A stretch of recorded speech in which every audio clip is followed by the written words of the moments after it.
Well, welcome to a new Harry's Garage video, and yes, I am back at Silverstone Auctions NEC, the big sale, and thumping great catalogue arrived. 171 cars in this auction. That is the biggest Silverstone auction ever, so about 10 cars more than normal. And there is also another hall over there with about 150 bikes in it. Tom May, who is behind the camera and does all the editing incredibly quickly on this video, is quaking because I just don't know where to stop with the number of cars we've got to feature today. So I'm going to rush round rather than just pick 10 favourites out. I think the joy of this sale is just the variety and see what's here. And I'm going to kick off with a couple of fast forwards, take you back to the 80s, just where we're standing here. Now, I've featured Sierra Cosworth before. This is a 1986 one, but what I can't get over, God knows how this has happened, but this is an 8,795 mile example of a Sierra Cosworth. And because it's not the 500, it's not as crazy price as you might imagine. Obviously, to me, it just looks showroom fresh. Whether it is or not, I don't know. Check it out. All the details are on the website. And it's guided at 90 to 110,000 pounds. I should say, today is Thursday. Viewing starts tomorrow, and a bit of luck, Friday, we'll have this video out tomorrow morning. And then the sale is actually on Saturday. All the cars are getting hammered on Saturday, and then Sunday is the bikes. So yeah, anyway, loads to go. I'll round up. I check the website what you want to do. Now, another fast forward, RS200. Now, this is 1988. This was the era, which same engine as that Cosworth we just looked at, but this is one of the 90 road-going cars. And it's funny, this car, because it hasn't, you think it's like a Ferrari F40. You lift the clamshell up on this and it is spectacular. Now, this one is guided at 225 to 275,000, and it just strikes me for a homologation special car of a particular era of the 80s. It's a very exciting road car and absolutely looks the part. Now I'm going to move next door, because here is the little Alfa Romeo 4C Coupe. And what gets me about this, that RS200 is tweaked to 300 horsepower. This one is 280 horsepower, mid-engine, four-cylinder, etc. And I can remember being at Evo when this was first launched and talking to Alfa Romeo. I was really excited about it because it's this carbon tubbed car. How could they do this carbon tubbed car made at the Maserati factory, and it was going to be £50,000? And yet it didn't quite work out like that. When we drove it, it had a sort of handling issue. It just wasn't as sorted as perhaps it should have been. This one is fully sorted. It's had all sorts of suspension tweaks. There are a number of specialists out there, and this one has had all the work going through it, including a sort of power steering upgrade as well. And it's only done 8,500 miles, and it's guided at 50 to 60,000 pounds. Huge amount of fun to be had with that. I'd love to drive a sorted one. I've never driven a sorted one. I only have memories of the other one, but it is a carbon tubbed, mid-engined Alfa Romeo. God, I don't know where to go next. I mean, poor Tom. A semi-lightweight E-Type, as they term this one, and it has great history, racing history. Ex-Stirling Moss and Win Percy, no less. So, I don't know, it's a 1965 E-Type, race prepared, lovely patina inside, not stripped out, and guided at 120 to 160,000 pounds. Now, Porsche turbos, I know a bit about these things, and yeah, this one, 964. I just think these are coming up on the rails. The 964 was a very pretty 911 to me. It was a different era, the upright lights, and I loved the split rim wheels you got on the turbo version. It was criticised in period for not really the engine moving on. It was the same 3.3 that you got in the original 930 turbo, which we'll get to in a moment, but lots of other things were sorted. It had better suspension on it, and it's rarer as a result. When this was new, which is 1993, they weren't selling very many cars at all, so they're always rarer, and now they're starting to climb. This is estimated at 120 to 150,000 pounds, unusual in sort of Grand Prix white, but I don't know, I really like them. Now the famous turbo is the 930, and this one has a terrific history because it was owned by Peter Grant's Led Zeppelin manager. And I've got a bit of a tale on sort of pop stars and black Porsche turbos. It was almost every sort of rock star you can name had a black Porsche turbo. It's what they did. And I, in the previous life, was a grain buyer, and I went on Jethro Tull's farm, and the first time I met him and the band were playing badminton and using a black Porsche turbo as the net. This is what you did if you were a rock star in the 80s. And this one had a fantastic registration. Bad one was its registration. Unfortunately, it's not still on the car. Red interior, 11,000 miles from new, unrestored, and 120,000 pounds. It was a super tidy, another 930 here. There's work going on underneath. Yes, 40,000 miles at 100, 120 as well. So black and white. These are sort of overflow bikes. I'm not quite sure where they're here. It's quite famous. It's a Honda monkey bike, and they did this gold edition. It's quite bonkers. They're quite early, some of these bikes, but anyway, I love the way, the ideal Christmas present. Yeah, it's one of the things with the monkey bikes. You never quite know what to do with them, but they're so cool, you just can't help but buy the one. You sort of have it next to your rally chopper. But anyway, lots of cool cars here. Well, particularly cool one here. Yeah, earlier Elise, I featured those before. This one I'd never seen before. 1966 Triumph GTR 4 Dove, a coupe version of a TR4. Never seen one before, but a hatchback. I mean, it's a bit like you got those Aston Martins that were converted to a, tailgate open estate sort of car. Same with this one. Unique, it says, certainly unique. So there you go. That's why I've never seen one before, and guided at 40 to 45,000 pounds. But this car is properly special. TVR. Now, none of you would probably guess that was a TVR, but in 1965, an Italian styling house took a Griff 200 and turned it into this for the Turin Motor Show.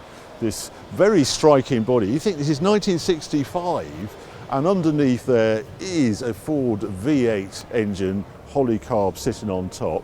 So it's a stretch chassis, so a tubular chassis underneath.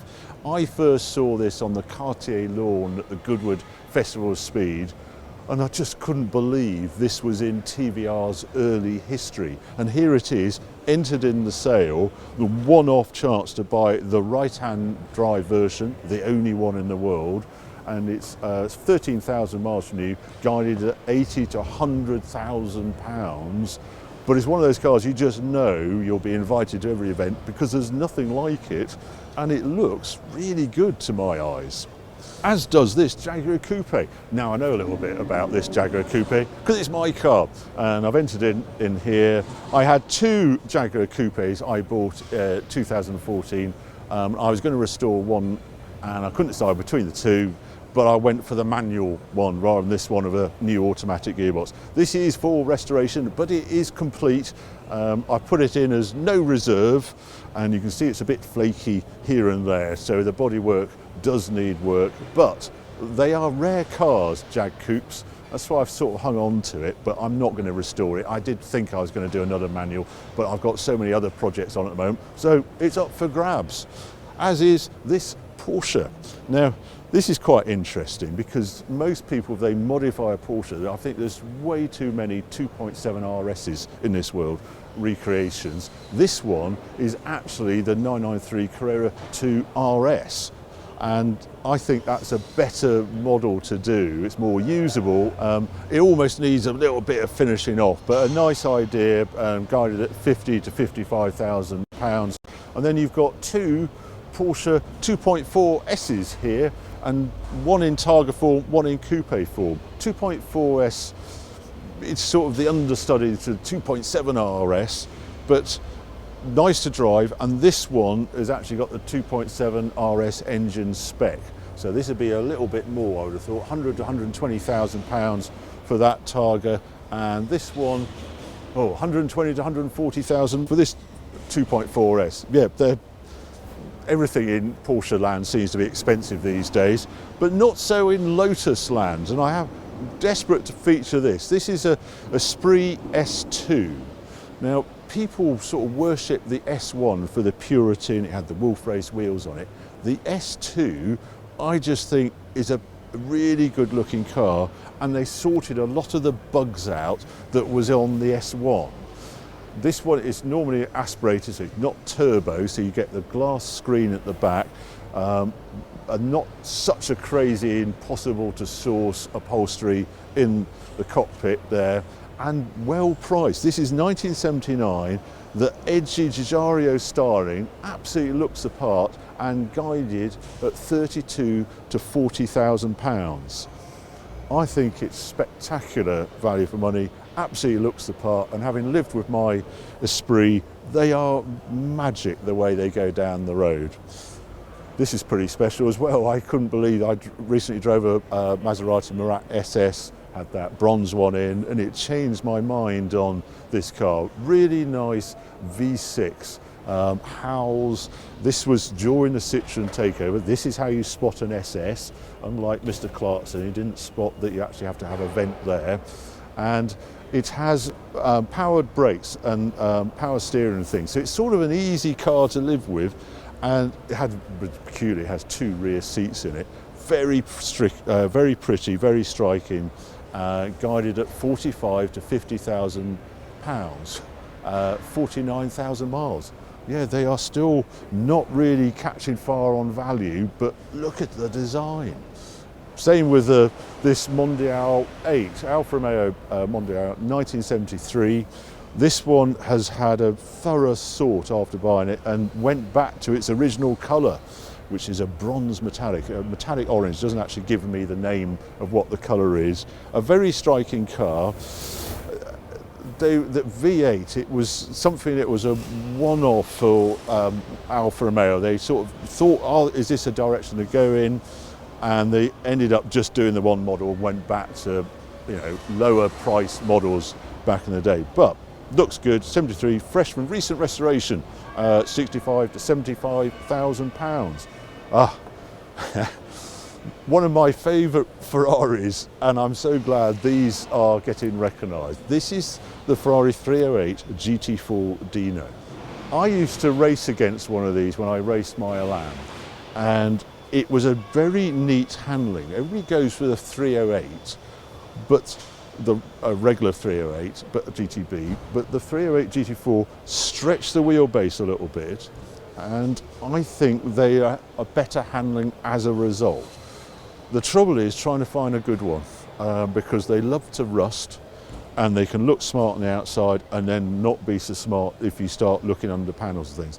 This one is only 12,000 miles from new, so I haven't checked over it, but at 12,000 miles, you'd expect it should be all together. Right-hand drive and guided at 50 to 60,000 pounds.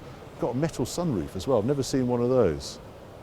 There's a number of Ferraris here today. I can't feature them all, it's quite a smart Ferrari 550 there. But what I want to feature is this 599 GTB, because this has the HGTE handling pack on it. And I think these are looking serious value really when you look around here and what you can buy today.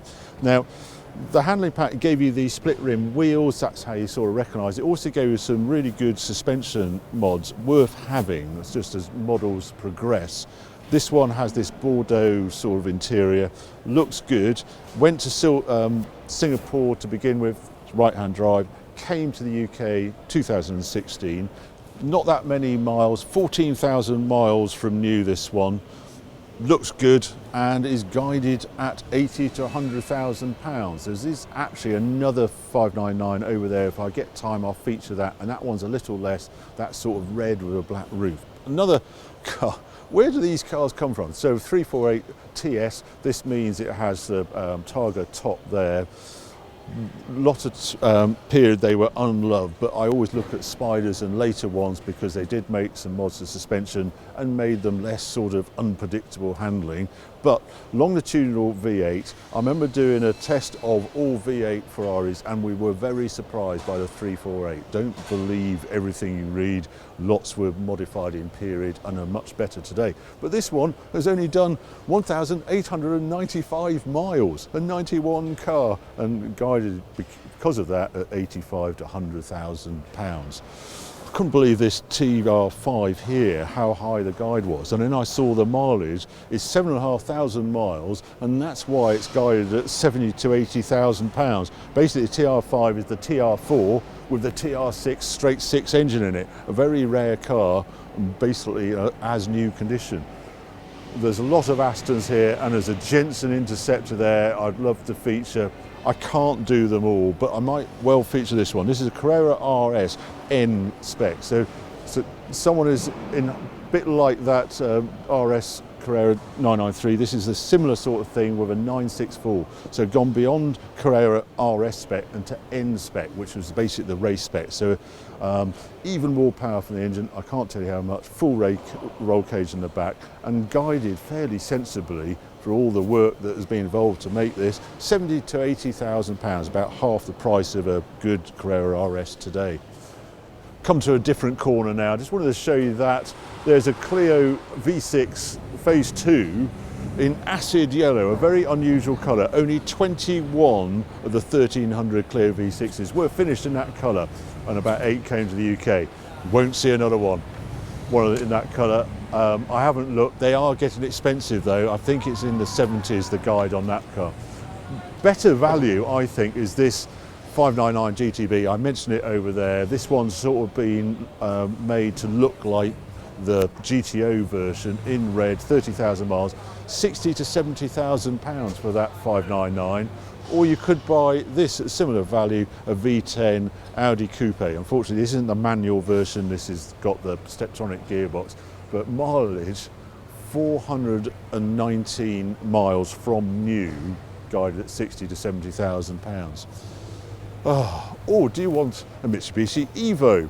This is the Evo 8 and the FQ400, the ultimate version really. Lowest mile is, no it's not, 55,000 miles, and that's reflecting the guide, 45 to 55,000 pounds. It's sort of the top one that had the carbon splitter on the front. It also has a little funny roof spoiler to get the airflow to hit the rear spoiler correctly. Very geeky. This is quite unusual because it's a UK spec STI, now 2003, and it is only 4,900 miles, 28 to 32,000 pounds. I never thought in the day that the Mitsubishi would actually be more money than the Subaru Impreza, especially in classic STI colours of this, you know, with the blue, the racing blue, and the gold wheels, Pro Drive wheels. Gosh, there's a number of cars. Another FQ380. I'm not going to go into details of this. And then the peculiar Impreza Cosworth, where they changed the design and it all sort of killed off the Impreza craze because they just looked a bit awkward. Still performed beautifully, this car. This is quite a rare one with a Cosworth spec. CS400. 12,000 miles, 45 to 55,000 pounds to be able to go very quickly. There's a lovely NSX, I'm going to come back to that. I just want you to swing round, Tom, because this car, now I couldn't believe this one because I've seen these before. So this is a Mitsubishi Evo, so this is a Shogun basically, and they were infamous at Paris-Dakar, these cars. And this is like a homologation special. Everybody thinks of the Evo, Mitsubishi Evo, as those cars I've just looked at, but this is the one that I think is the one that's been forgotten, because these were homologation specials so you could enter Paris-Dakar, and this is one of only 200 produced in manual form, and they were all for the competition really, but this one stayed as a civilian car. It's come in from Japan. It is 141,000 miles from new. So it's being well used, but it doesn't look it, and guided at 35 to 45,000 pounds. What a thing to rock around the farm in. If only I knew a farmer who could buy that, he would really enjoy that one, I think. A number of Defenders here, bikini top ones, soft tops. I'm not going to go down there. I might just show you a little Suzuki Jeep, actually. It's quite fun down there. But just coming back to this NSX, a really tidy NSX, this one, and it's the earlier one with the pop-up lights in the right colour, red, black interior and manual, crucially, and 11,600 miles from new. These are coming very collectible and pretty rare in the UK in this sort of condition, and a manual, and guided at 110 to 130,000 pounds. I can remember when these were available about 20 or 30,000 pounds. Not so today. NSX has really come alive, and this is perfect for anyone who wants an ultimate version of an NSX. Yeah, I just wanted to show you this one-off Suzuki Jeep that was owned by Barry Sheene. It was actually given to him by Suzuki for winning their World Championships. He's a big hero of mine. When I was growing up, he was in all the papers, notorious womanizer, along with James Hunt. I have a set of Barry Sheene levers in my garage, and this was just, you know, promotional thing. Strangely, when he migrated out to Australia, he didn't take it with him. I would have thought it would be a perfect car for Australia. But anyway, a little bit of Barry Sheene memorabilia, and guided at 20 to 30,000 pounds. Now have a look at this. This is a BMW, I set it at 600, it's a little bubble car made by BMW in period and owned by none other than Sterling Moss again. And he bought it out of auction. He must have looked at the catalogue, put his hand up at the right time and came home with this. It needed a bit more work than he thought, and there's a great picture in the catalogue because once it was all restored, he taught his son to drive in it. He also phoned BMW. He says, "Have you got a bigger engine than a 600 I could put in this?" And they sent him a new 700cc engine. It's a flat twin of the back, like the R70 motorbike, etc. And obviously, to get in one of these, yeah, you just open the front door and the steering wheel comes with you, and you sit down, and there he is with L plates, about to teach his son how to drive. Just love the history of it. It looks really good condition to me. My parents had a bubble car, so I've got a bit of a soft spot for these. Not a BMW one though. 1957, and guided at 50 to 60,000 pounds. Love the colour on this Turbo S cab. Mark Higgins, the stunt driver for James Bond's car. I think it was ordered originally by Gordon Ramsay, but this green metallic looks really good. But after that little Assetto, I wanted to show you this Messerschmitt. Now, this is another one of these micro cars that we used to have in the 50s, early 60s, and someone at my school had one of these, and he used to rock up in it. What I didn't realise, they ever did a sort of roadster version with a hood. His had a cockpit like a sort of aircraft, and that is basically the design language of the car and who Messerschmitt were. And they also had this, rather than the steering wheel, you just had this thing that almost like handlebars off a motorbike. This one's very peculiar because it's even got a little trailer should you want to go off camping in your Messerschmitt.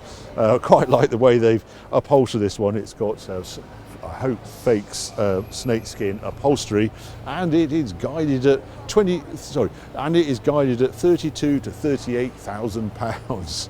Go find another. This is a one-off car as well. Little Lotus Elite, and this is the motor show car. This is a very early prototype version, completely unrestored. The paint is a little flaky in places, but it does date from 1958. Chassis number 008. I wonder if anybody's got 007. And it has a number of sort of interesting features in it that didn't actually make production. And one of those is the fuel tank was actually in that right-hand wing. They moved it to the back for production cars, but yeah, you'll only see one, I think, with a fuel cap there. This one is guided at 75 to 85,000 pounds. One of the features of this car, this is the Austin Mini 1275 GT, and this version got this different front, this British Leyland front, and they did a redesign of the conventional looking Mini like that. And I can remember as a kid reading about these.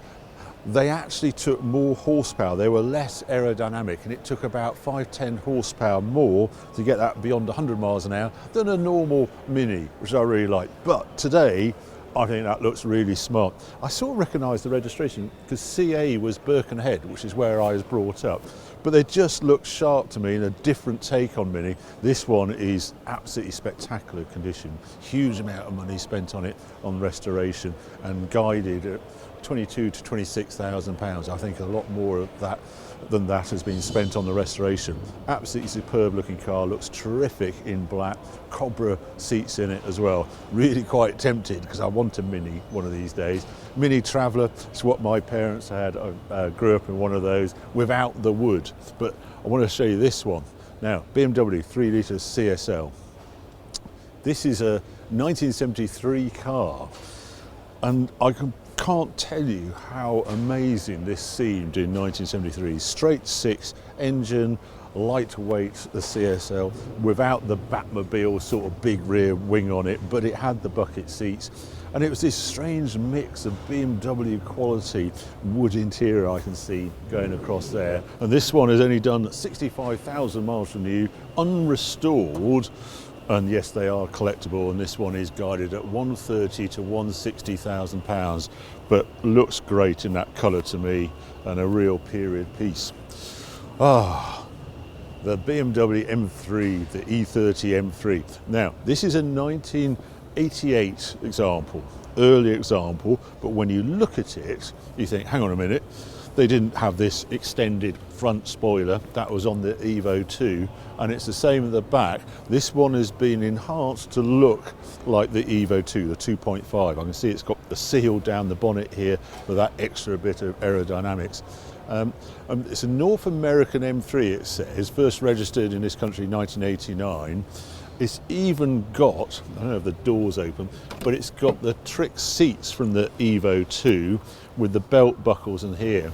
Unusual to see those, and an Evo 2 to get this look costs a lot of money today. It's over £100,000, but this one, because it's a 1988 E3, it's 40 to 50,000 pounds.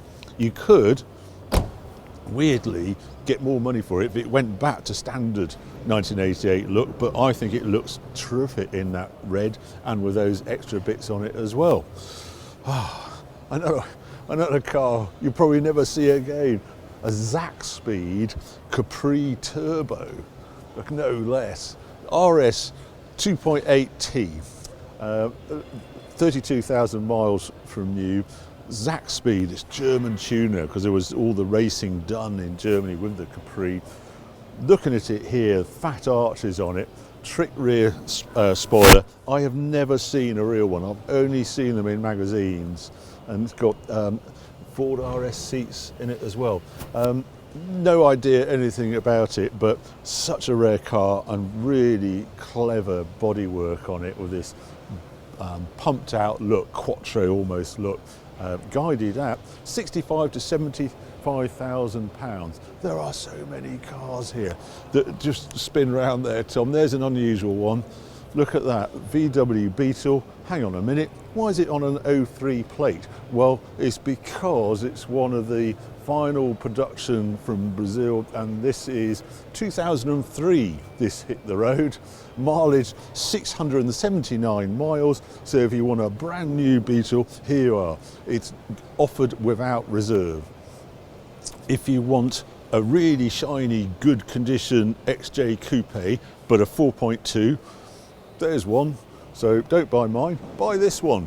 18,000 miles from new, estimate 45 to 50,000 pounds. I'm not going to feature DeLorean. They've never been my favourite thing. I think this is just me, I just think they look a bit awkward. Some people really love them.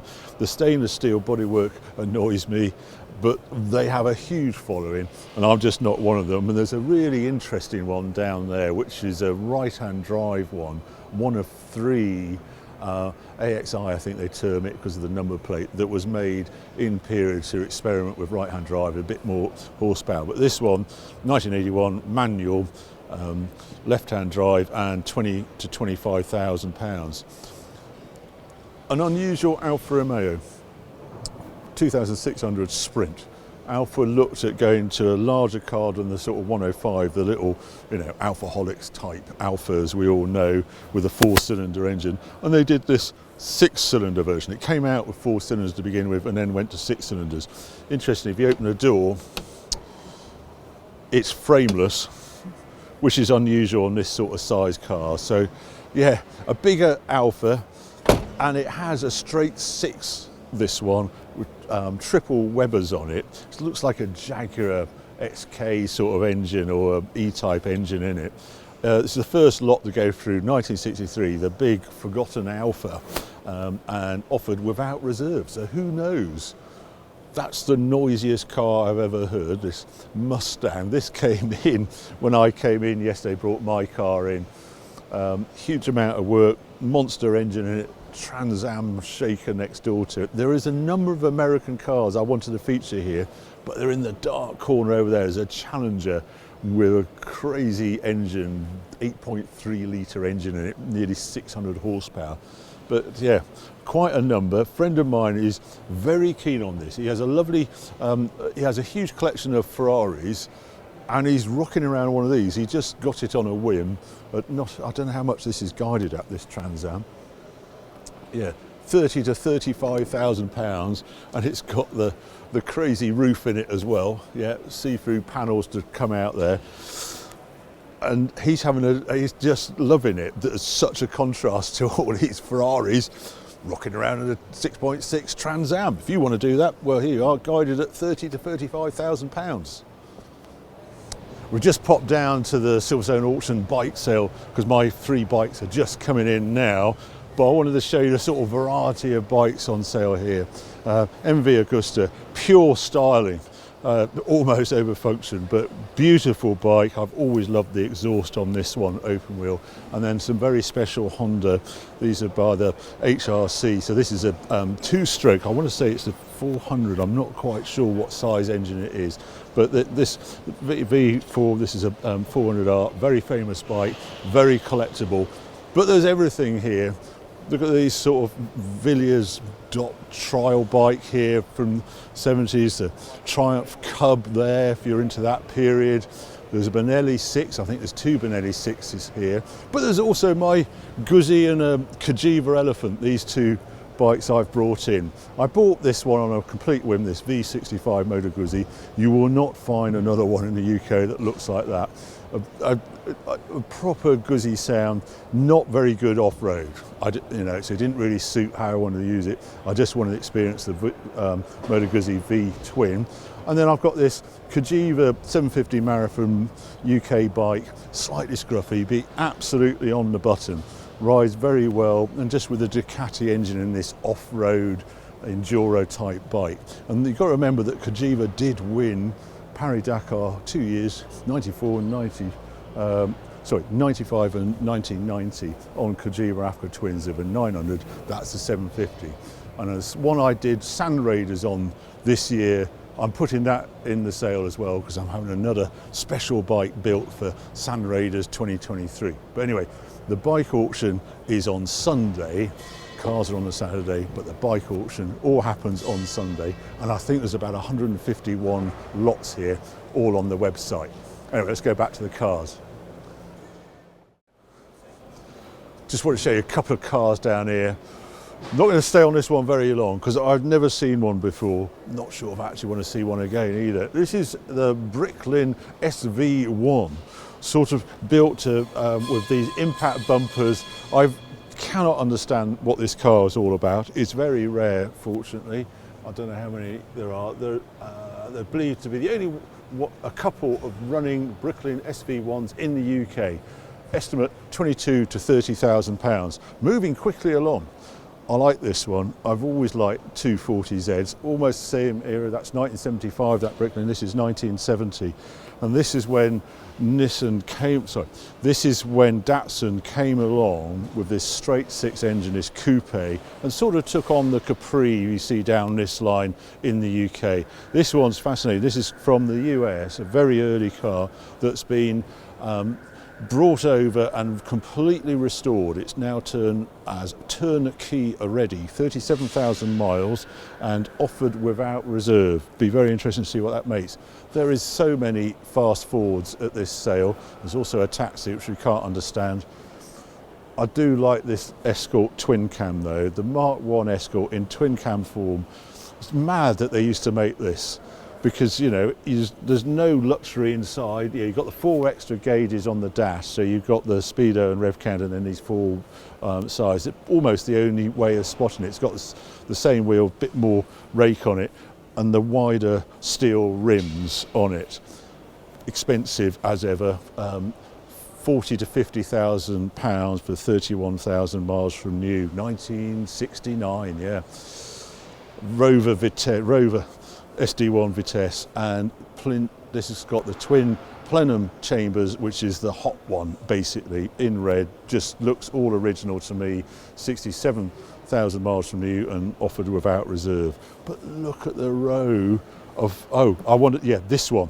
Yeah, HSS, Vauxhall Chevette HS. So this was taking on Ford. This is also this rally machine as well, and the slant 2.3 litre engine in this, so a bigger engine than the Escorts had. And I don't know, it always looked more modern styling with this front end and the splitter, etc. But this is the HSX, which I didn't realise even existed. 10 were built by this Vauxhall dealer in Greenford, and they reckon there's 3 left. And it's basically this black and these red stripes on it. It's not further enhanced really, but if you're into Vauxhall Chevette HSs, this is the one you want. And 86,000 miles, guided at 32 to 38,000. And all I can see ahead of me is a sea of Ford Escorts, Focus RSs and RS 500s. Look at them all. I love this Mark I Focus RS. I was there at the launch of this car. The Mark I Focus, when it came out, was such a clean design, and this just enhanced on it. They were really excited about doing this car. They hadn't done an RS model for a while, and unbelievable example. It's 20 years old now. How did that happen? And this car has done 21 miles from new. And because of that, it's guided at 85 to 95,000 pounds.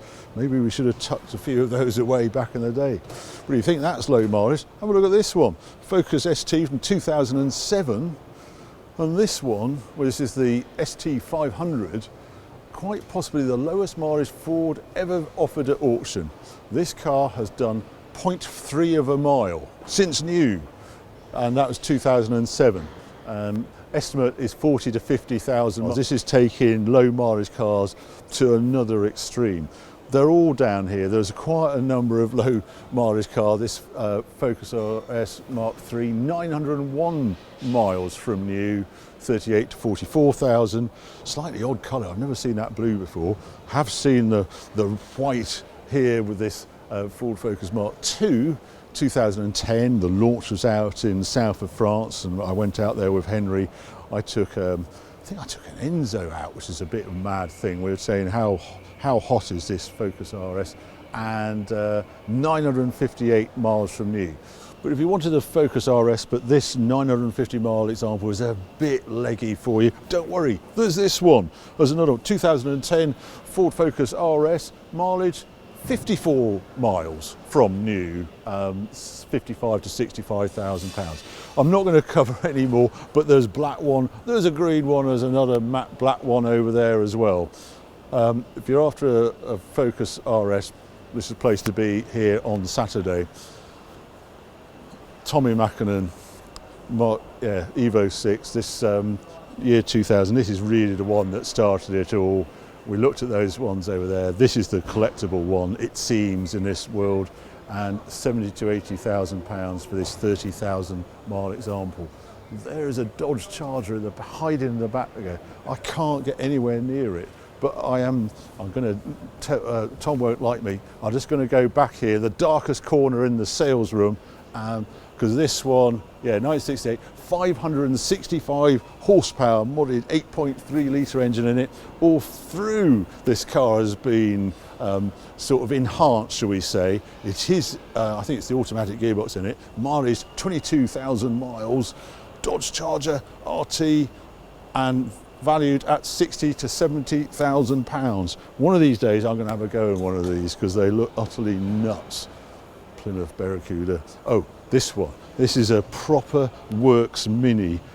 And this one has pedigree. It's won quite a few rallies. If I go around here, yeah, 1964 RAC rally it did, a Scottish winning 1964 Mini. 7,000 miles from new. Trucker 1965 Works Mini, 110 to 150,000 pounds. Honestly, hard to know where to stop. I've just bypassed two Audi Quattros. There's a really nice 1983 10 valve one there, completely restored to turnkey condition, and then that one is the penultimate Audi that came into the UK. I think it's guided around the £70,000 mark. So we're nearly there. They're all just set up, as you can tell, this Thursday, but I thought I might, well, there's a lovely speedster there, but this Porsche just caught my eye because this has got the X50 pack in it and it's manual. 996 Porsche Turbo, Metzler engine, this one, steel brakes on here, 72,000 miles. I can remember driving, they were quick cars, really together, and I just think they're well worth a look. If you want a Porsche to enjoy and do long distance and just use daily and just be mind blown by the performance, well, this one's pretty good and very good value at 45 to 50,000 pounds. And finally, this XJS convertible. This one I can't quite get my head around. This is a 1989 Jaguar XJS 5.3 V12 convertible in black, quite rare, lovely interior, and it's never been registered. Apparently the guy bought it in 1989 and wanted to wait to 1990 to register it, and then the dealer got all grumpy about that idea, and then they sort of fell out, and as time went on, it never got registered. It's now done 100 miles basically up and down the Gents Drive, and here it is, unregistered, available at 50 to 60,000 pounds. Just one more car. Look at this. This is the McLaren M23 replica that was used in the James Hunt film Rush with Niki Lauda when he took on. I love that film, and here's the car that they use. It hasn't run for a while. You could make it run if you wanted, but it just looks fantastic, I think, the design of that, and it's guided relatively sensibly at 50 to 80,000 pounds. It's hard to know what the value of such a thing is. There you go, a whistle-top tour around 171 cars coming up for auction on Saturday, and you can bid online, you can watch online. There's a YouTube channel Silverstone Auctions have, you click on there, but if you want to bid on the cars you have to register in advance, and it's dead easy to do. If you want to buy my Jaguar Coupe, that would be very nice, but there's lots of other cars, every flavour of car here. Check out the Silverstone website for more details, but I hope you enjoyed this Harry's Garage video. Look around, the cars coming up for sale. If you have, keep watching, keep subscribing, more videos coming on very soon.